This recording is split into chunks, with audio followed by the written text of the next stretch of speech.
Good morning everyone, welcome back at BBVN online classes. आज अपन बात करते हैं business studies of class 11th commerce की। In previous class we have discussed the forms of business organisation और forms of business organisation के अंदर पिछली क्लास में अपन ने बात करी थी forms of private sector enterprises के फर्स्ट टॉपिक की, जो था अपना सोल प्रोप्राइटरशिप। सोल प्रोप्राइटरशिप से रिलेटेड अपन ने डिस्कशन अपनी प्रीवियस क्लास में किया था। In today's class, we have discussed the Hindu undivided family और joint Hindu family business। अब बात अपन करते हैं कि हिंदू अनडिवाइडेड फैमिली और जॉइंट हिंदू फैमिली बिजनेस का मीनिंग क्या होता है। तो यहां पर अपने बोर्ड पर लिखा हुआ है कि the business carried by the member of a Hindu undivided family, the business carried by the member of the Hindu undivided family is known as joint Hindu family business. Joint Hindu family business क्या हुआ? The business carried by the member of the Hindu undivided family is known as joint Hindu family business. Clear है? अब बात करें कि this kind of business, यानी कि joint Hindu family business की अगर अपन ने बात करी, हिंदू अनडिवाइडेड फैमिली बिजनेस की अगर अपन ने बात करी, तो this kind of business is governed by the Hindu succession act 1956। कौन सा एक्ट है? Hindu succession act 1956 is governed the joint Hindu family business. Clear है? अब बात करें कि the joint Hindu family business दो कंडीशंस के हिसाब से अपन इसको डिफाइन कर सकते हैं। दोनों कंडीशंस कौन कौन सी है?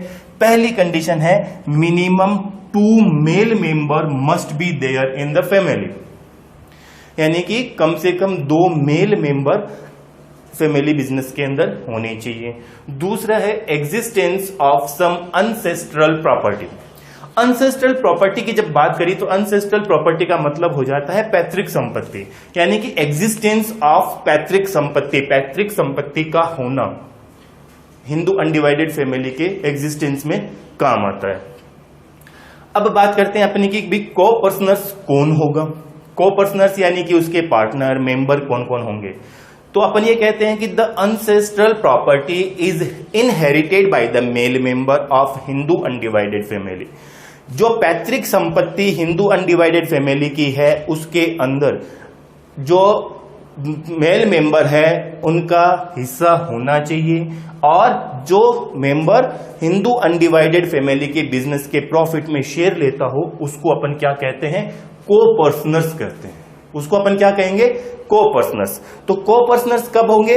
जब ancestral property is inherited by the member of the Hindu undivided family and get the share of profit of Hindu undivided family business is known as को पर्सनर्स।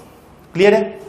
देखिए यहां पर एक gender equality in joint Hindu family business की बात करी। अब तक अपन ने जितनी भी बात करी है को पर्सनर्स मेंबर से रिलेटेड, अपन ने मेल मेंबर की बात करी है, यानी कि फीमेल मेंबर की तो अपन ने अभी तक डिस्कशन किया ही नहीं। तब अपन फीमेल मेंबर से रिलेटेड जो डिस्कशन करते हैं उसके लिए अपन ने क्या कहा कि एक gender equality in joint Hindu family business की बात करी गई थी। In December 2004 a bill passed in parliament to amend that the Hindu succession act.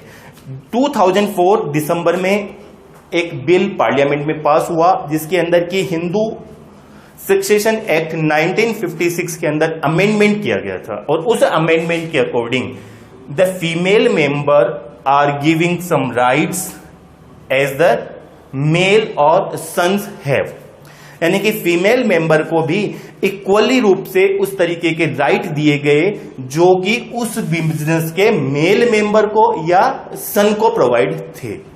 ये कब किया गया था? 2004 दिसंबर में, 4 दिसंबर 2004 को। इससे पहले यानी कि दिसंबर 2004 से पहले अपने यहां 2 तरीके के ये चलते थे, जिसमें एक था दया भाग और मिताक्षरम। दया भाग का मतलब यह था कि दया भाग एक्सेप्ट वेस्ट बंगाल के अलावा ये ऑल ओवर इंडिया में प्रचलन में था। दया भाग ये कहता है कि सिर्फ male member of the Hindu undivided family are the member और coparceners of Hindu undivided family business.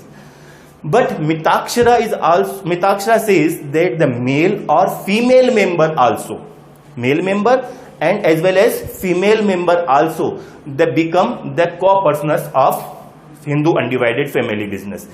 इसी एक्ट को चेंज कर इसी चीज को 2004 में पार्लियामेंट में एक बिल पास कर चेंज कर दिया गया। और चेंज करने का मतलब ये हो गया कि जो मेल मेंबर को हिंदू अनडिवाइडेड फैमिली के अंदर जो बिजनेस से रिलेटेड और अनसेस्ट्रल प्रॉपर्टी से रिलेटेड जो राइट्स थे, उसका इक्वल डिस्ट्रीब्यूशन कर दिया गया मेल और फीमेल मेंबर के अंदर। क्लियर है? कब किया गया? दिसंबर 2004 के अंदर। दिसंबर 2004 के अंदर फीमेल मेंबर को इक्वल राइट्स दिए गए मेल मेंबर के थ्रू, यानी कि जितने राइट्स मेल मेंबर को थे उतने के उतने फीमेल मेंबर्स को दे दिए गए। तब 2004 के बाद से जो दया भाग और मिताक्षरा अपने यहां कंटिन्यू था, उसको हटाकर एक ही चीज कर दी गई। हिंदू सक्सेशन एक्ट में अमेंडमेंट कब हुआ? 2004 में। क्या अमेंडमेंट हुआ कि फीमेल मेंबर को इक्वल राइट्स प्रोवाइड कर दिए गए। जो मेल मेंबर को राइट्स थे उनके इक्वल राइट्स फीमेल मेंबर को भी प्रोवाइड करवा दिए गए थे। क्लियर है? अब अपन इसके फीचर्स की भी बात करते हैं कि भाई फीचर्स क्या क्या हो सकते हैं हिंदू अनडिवाइडेड फैमिली के। सबसे पहली चीज आ जाती है फॉर्मेशन। बिजनेस स्टार्ट है, यानी कि बिजनेस स्टार्ट की फॉर्मेशन की बात आती है। तो ये जो अभी अपन ने पढ़ा था कि हिंदू अनडिवाइडेड फैमिली बिजनेस को गवर्न कौन करता है? Hindu succession act 1956।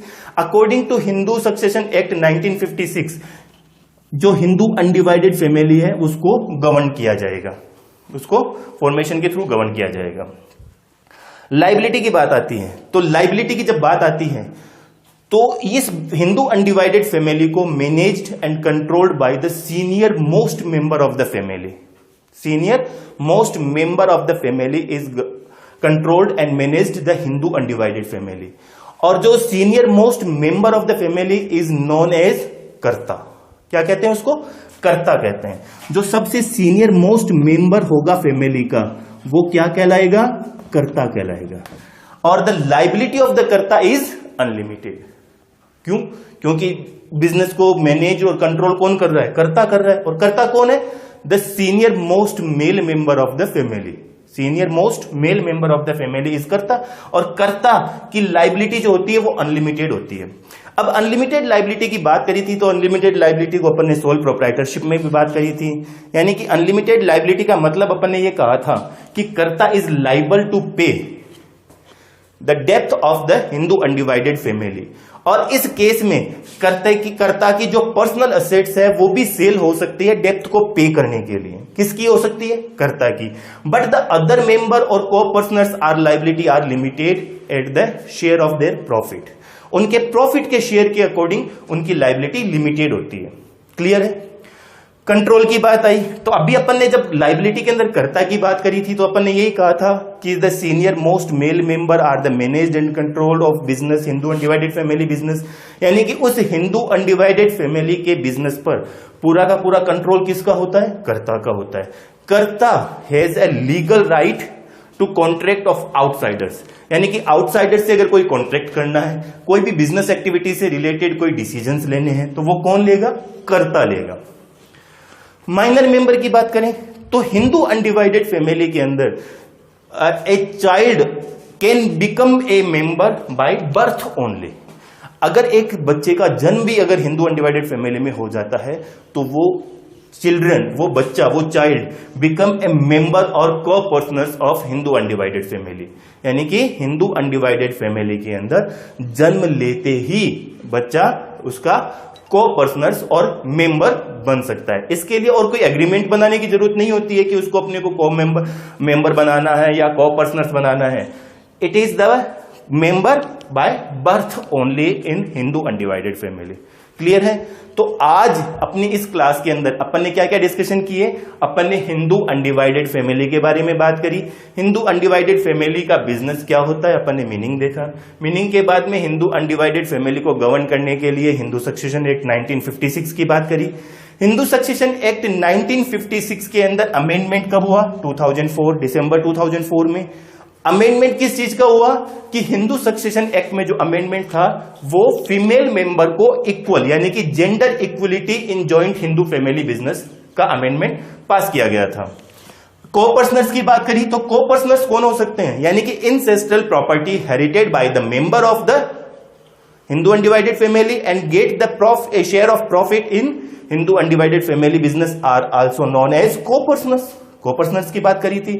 फीचर्स की बात करी तो फॉर्मेशन की बात कर ली, लाइबिलिटी की अपन ने बात करी, कंट्रोल की बात करी और माइनर मेंबर की बात करी। In our next class we have discussed the third point of private sector enterprises, that is partnership.